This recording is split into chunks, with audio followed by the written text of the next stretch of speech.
we begin with the latest peace talks between Ukraine and Russia and a non-starter at the outset. As talks began in Abu Dhabi earlier today, the Kremlin said that it will not end the war until Kyiv agrees to its terms.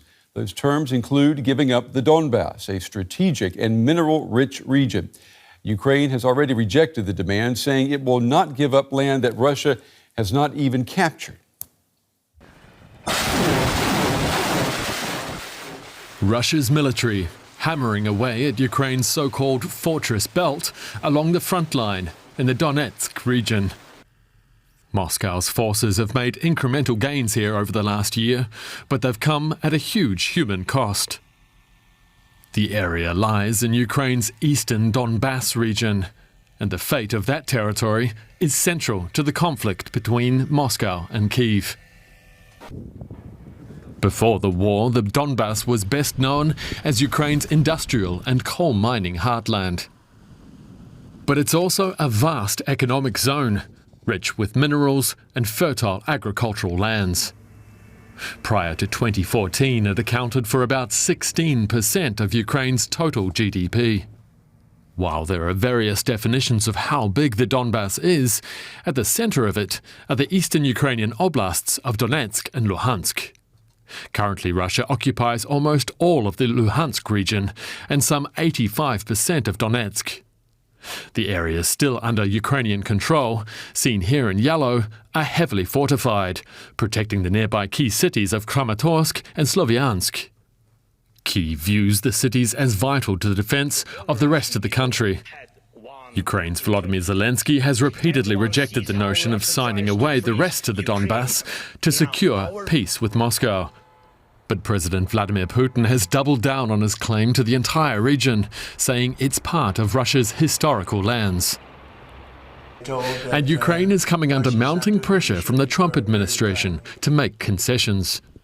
US Secretary of State Marco Rubio says public speculation is making peace negotiations more difficult. It's easier for the parties engaged to find flexibility on some of these matters if they're not being deliberated in the public on a constant basis, because it creates political pressures internally on both sides. As you can imagine in Ukraine, the notion that you would even consider a change in land and after all that's gone in the war it's difficult. And in the case of Russia, they've been telling their people for 2.5 years that they're winning this war overwhelmingly. So people are going to wonder, why are we giving up land if we're winning so strongly? But with the Donbas being so important, culturally and economically, any compromise would publicly be a bitter pill to swallow for either side. All right, let's pull in now Max Sander. He's our correspondent in Kyiv tonight. Max, good to see you. So what expectations are there in Kyiv of these talks that have just gotten underway in Abu Dhabi? Right, Brent. So the first day of these talks in Abu Dhabi just wrapped up. Much of it shrouded in secrecy as expected. But from what we've been hearing, the head of the Ukrainian delegation, Rustem Umerov, said it was a meaningful and productive talks so far. That being said, we do know that Ukraine and Russia are far apart in many of the major sticking points here in the peace negotiations. One of them is the future of the Donbas region. We just heard about that. Russia claims the entirety of the Donbas region and wants Ukraine to withdraw from parts that it doesn't even control so far. The Ukrainians on the other side would like to freeze the conflict at the current front line. And Ukrainian President Zelensky has also said that he was willing to make concessions, but not regarding the territorial integrity of Ukraine. Another sticking point is the future of the Zaporizhzhia nuclear power plant, which is in Russian-occupied territory, the largest nuclear power plant in Europe. And another issue, finally, is regarding security agreements. Now, Ukraine and Western allies seem to have found some way ahead, have figured out an idea of what the security agreement should look like, but Russia needlessly has to agree on these security agreements, and so far it doesn't look like they do. Yeah, not a lot of progress to report, and at the same time, attacks in Ukraine on the country's energy infrastructure, those attacks have resumed. What is the latest on that? Right. So not just the attacks on the energy infrastructure are resumed. The general attacks have been going on just as the delegations were sitting down for peace negotiations. There has been a major attack in eastern Ukraine in the town of Drushkivka, where Russian forces reportedly have used a cluster munition to attack a market with 7 people at least having been killed there and more than a dozen wounded. But just last night, one of the largest attacks on energy infrastructure or in general on Ukraine happened with a combined use of drones and cruise missiles. In general, 450 drones, more than 70 cruise missiles, many ballistic missiles that are very difficult to intercept, and they were used to take out much of the remaining energy infrastructure that was still in place. Now, there had been a request made prior to this by US President Trump for Russia to stop attacking Ukraine's energy infrastructure due to the cold, but also to create favorable conditions for the peace negotiations. Ukraine has claimed that Russia violated the terms of this truce, even though it was just it seems to have been a very fragile energy truce, and they have been waiting for like a strong, or expected a strong response from the United States, which failed to come. Max, before we run out of time, I know that Ukraine has agreed to a multi-tier plan for enforcing any ceasefire with Russia. Now, that means a violation by Russia of these terms would trigger a strong military response from Europe and the United States.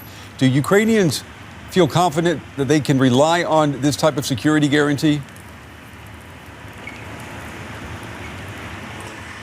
So far, we know we have a bit of a better understanding what this multi-layered response should look like. It includes the Ukraine, it includes a coalition of the willing and the United States, but it's not yet clear what the exact conditions are, how this mechanism will be triggered, and what the Western allies would do in such a case of a violation. Also, the Russians still need to agree on this, so this is still it's still a long way to go. Okay, DW's Max Zander with the latest from Kyiv tonight. Max, as always, thank you. And the military analyst, Marina Miron, explains now why exactly the Donbas is so important to Russia. There are many reasons why the Donbas is important for the Russians. Politically, it is important because Russia has been claiming since 2014 that it is its duty to protect the Russian-speaking population of the Donbas. Economically, we know that the Donbas is the industrial heart of Ukraine with a lot of coal mines. And so a lot of Ukrainian industry depends on the Donbas for things like weapons production, metallurgical industry, and so on. And of course, we have to look at it from the Russian perspective of its aims of the quote-unquote special military operation. The Russians have to show, or the Kremlin has to show something to the constituent population in terms of achievement. And if you don't take the Donbas completely, then it becomes very problematic. And militarily speaking, in geographic terms, it is a buffer for the Russians. It creates strategic depth. It secures the land corridor to Crimea, as we have seen how important it is during the Ukrainian counteroffensive in 24. So there are many reasons why the Russians want the Donbas, and they want to make sure that they have that buffer and the resource-rich land under their control.